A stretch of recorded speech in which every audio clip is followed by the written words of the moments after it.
Sulekha co-option member ज़िला परिषद करीमनगर।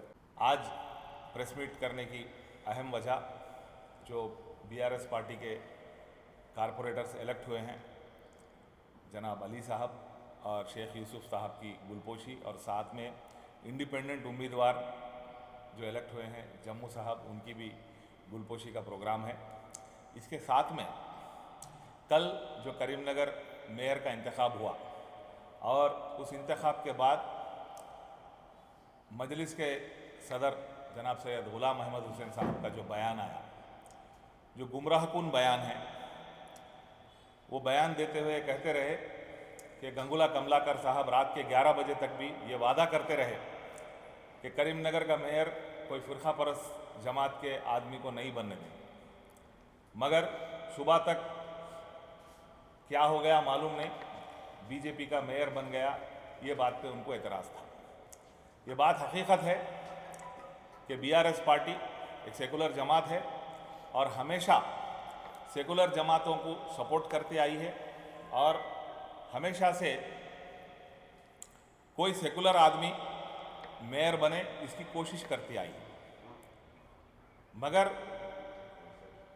इसमें जो नाकामी थी, ये सरासर कांग्रेस पार्टी की नाकामी थी। कल जो मेयर का इलेक्शन का जो मामला हुआ, बजाय कांग्रेस पार्टी को इल्ज़ाम देने के, क्योंकि आजकल मजलिस कांग्रेस की गोद में बैठी हुई है, जो कि हमेशा से उनकी आदत रही है।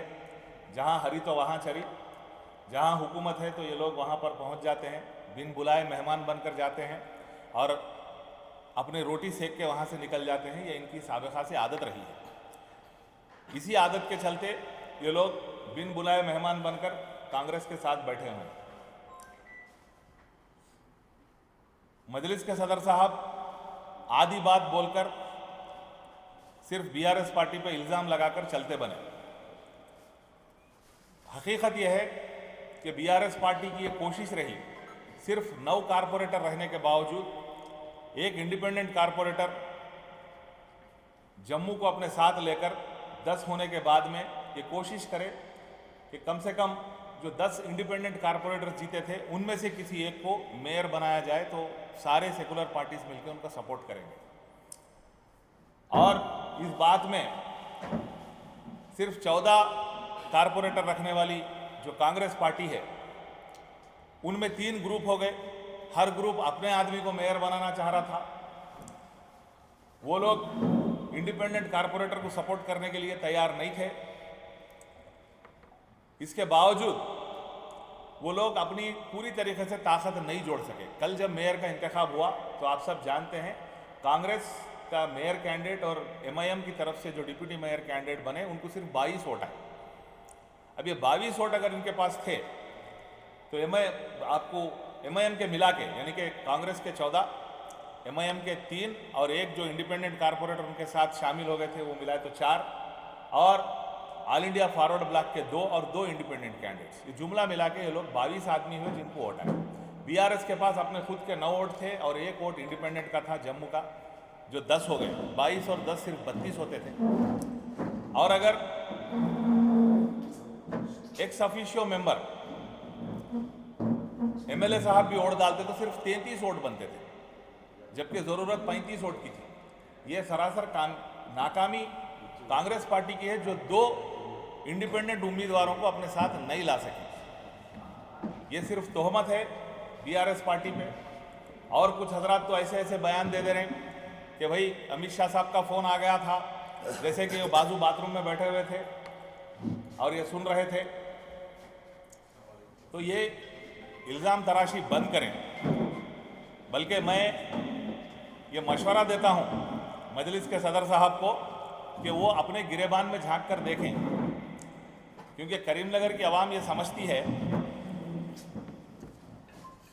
कि जैसे हैदराबाद के दारुस्सलाम का एमएलए आप बीजेपी के एमएलए को रखना पसंद करते हैं, तो शायद आपके सदर साहब की हिदायत पे करीमनगर के दारुस्सलाम के कारपोरेटर को भी बीजेपी का बना दिया। करीमनगर की आवाम में चर्चा है कि शायद ये सदर साहब की हिदायत पे ऐसा हुआ है, वरना एक ऐसा मोहल्ला जहाँ पे अक़लियती तबका अक्सरियत में है, वहाँ पर एक फिरका परस्त जमात का आदमी कारपोरेटर बनता है, तो ये सिर्फ और सिर्फ ये आपकी कारकर्दगी है। और आप सदर बनने के बाद आपकी जमात की जो नौबत हुई, आप बजाय इस पे गौर करने के या इसकी अखलाकी जिम्मेदारी लेते हुए अपने ओहदे से इस्तीफा देने के, आप लोगों पे अंगुष्ठनुमाई कर रहे हैं और एक सेकुलर जमात बीआरएस को बदनाम करने की कोशिश कर रहे हैं। तो आप इन हरकतों से बाज आ जाएं, ये हमारा मशवरा है।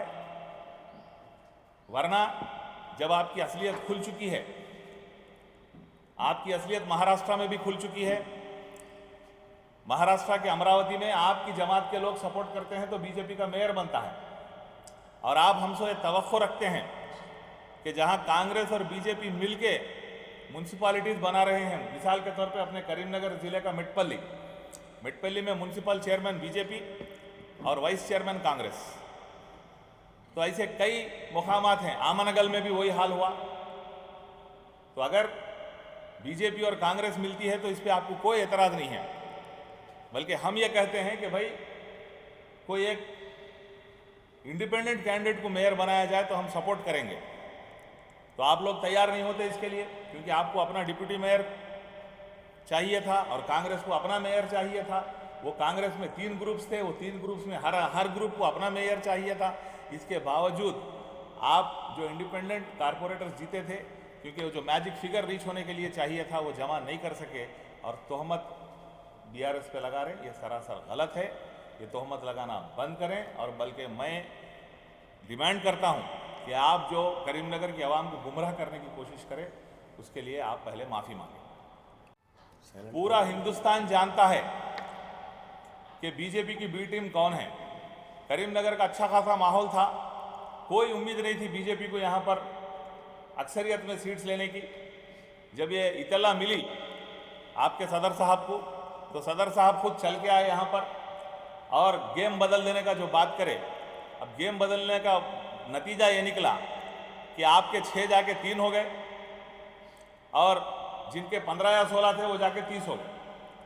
यानी कि आप जहाँ जहाँ जाते हैं और जहाँ जहाँ वलवेला अंगेज तकरीर करते हैं, जज्बाती तकरीर करते हैं, आपकी तकरीर की बदौलत जो फिरका परस्त हैं वो एक हो जाते हैं। आपका काम ही फिरका परस्तों को मुत्तहिद करना है, ना कि सेकुलरों को मुत्तहिद करना। और आपका काम हमेशा से रहा है कि सेकुलर जमातों के दरमियान फूट डालना। आप नतीजा सामने है, आप देख सकते हैं किसका नुकसान हुआ, किसका फ़ायदा हुआ, कौन सी सेकुलर जमात का नुकसान हुआ और कौन सी फिरका परस्त जमात का फ़ायदा हुआ। आप जहाँ जहाँ जाते हैं यही करके आते हैं, और यहाँ पे करीमनगर भी ये काम आप कर चुके हैं। तो आप ये मत समझिए कि दूसरों के मुंह में ज़बान नहीं है, और झूठ फैलाना बंद कीजिए। और आज जो करीमनगर का नतीजा है, ये आपकी आना, आपका मैपन और आपकी लफाजी की वजह से आज करीमनगर ये नतीजा देख रहा है। इसकी जिम्मेदार सिर्फ और सिर्फ आपकी जमात, आपके सदर और उनकी लफाजी है। बीजेपी को 30 सीटें आने के मेन वजह क्या है? ये अवैसी प्रदर्शित तो उनके दौरे। बिल्कुल, हम तो यही समझते हैं कि ये लोग जहाँ जहाँ जाते हैं, बिल्कुल एक काफ़ी, अब पुराना एक शेर है, पूरा याद नहीं, हमारे शौकत भाई शायद बोल सकते हैं, बर्बाद गुलिस्तान करने को एक ही उल्लू काफ़ी था, कुछ है ना, तो वो पूरा याद नहीं है मेरे को शेर। तो अभी दोनों आके जो है यहाँ पे सिर्फ फिरका परस्ती को बढ़ावा देते हैं, और ये लोग जहाँ जहाँ कदम रखते हैं वहाँ पर बीजेपी और दूसरे जो फिरका परस्त जमाते हैं वो तमाम जो है उरूज पे आ जाते हैं। और हम ये उम्मीद करते हैं कि इस बार जो करीमनगर की आवाम का फैसला है, अलग अलग जमातों से भी जो है अक़लियती लीडर्स जीत के आए हैं, ये बड़ी खुशी का मामला है।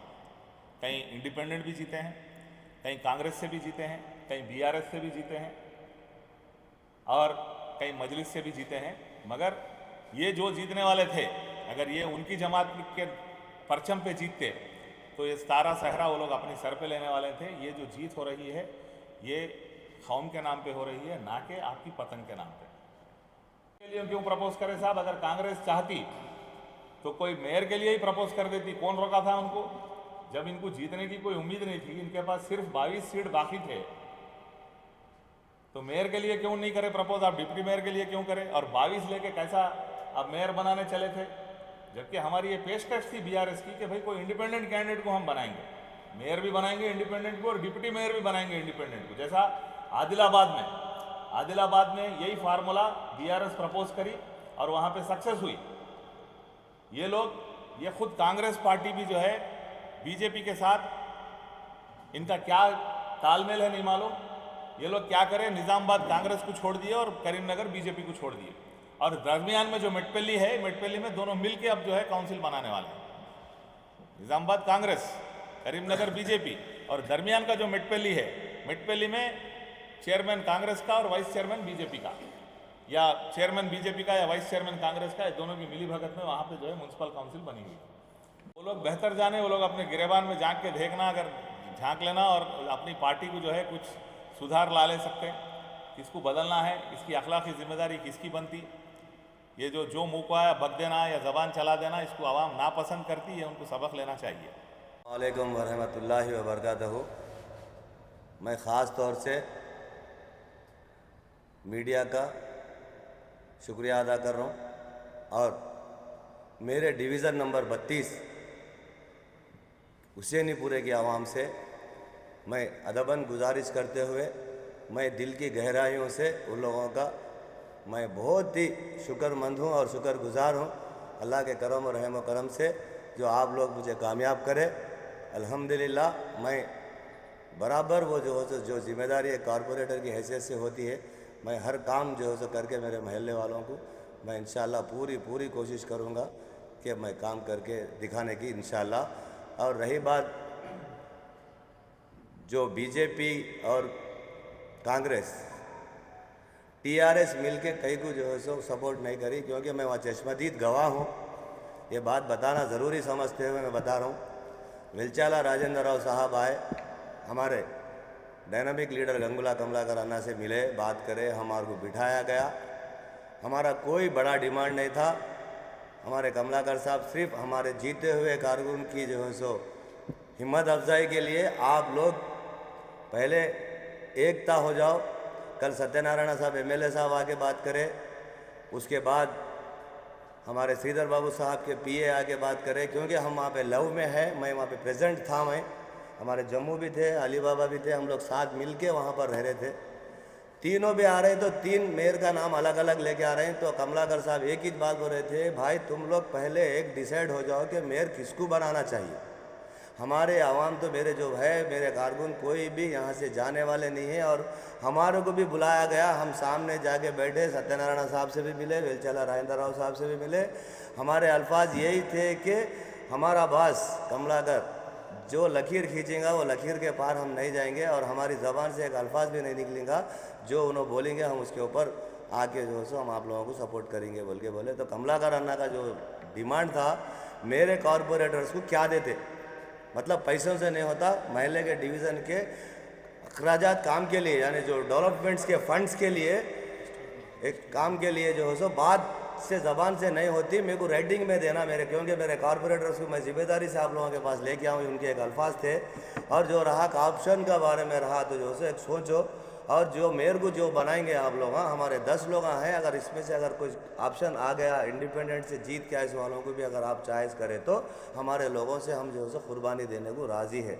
हमारे को 3 दिन रखा गया, 3 रातों में 3 जने आते गए, मगर तीनों भी मिल के कभी भी नहीं आए।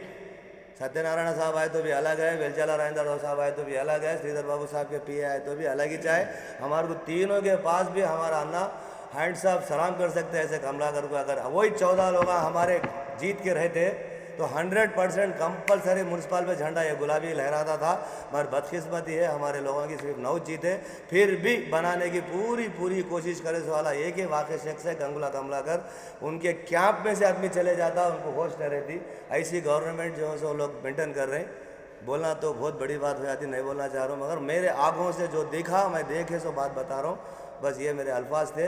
हमारे पास कोई भी ऑप्शन नहीं था, 9 लोग मिल के हाथ लड़ने नहीं जा सकते थे, वहाँ पे 34-35 होने का ज़रूरी था। इसलिए हमारे एमएलए साहब भी जो है वोट डालने नहीं आए। हम लोग 9 जने जाके बैठे, हमारा हलफनामा ले लिए, हम लोग दस्तखत करे, हम किसी को भी हाथ नहीं उठाए, ना ही कांग्रेस ना बीजेपी हमारे को पसंद नहीं आया किसी को भी वोट डालना। अगर हम वोट भी डालते कांग्रेस को, अगर हम वोट भी डालते तो उनके 21 वोट थे, हमारे 10 से 31 होते थे, हम डालने में भी शुमार नहीं होते थे, नहीं डालने में भी शुमार नहीं होते थे। लिहाजा इसलिए हमारी खामोशी अख्तियार करना बोल के हमारे हाईकमांड से हमारे एक्सटेंशन थे, इसलिए जो हम किसी को वोट नहीं डाले, हम अपनी दस्तखत कर लेके रिटर्न होकर आगे। अस्सलाम वालेकुम।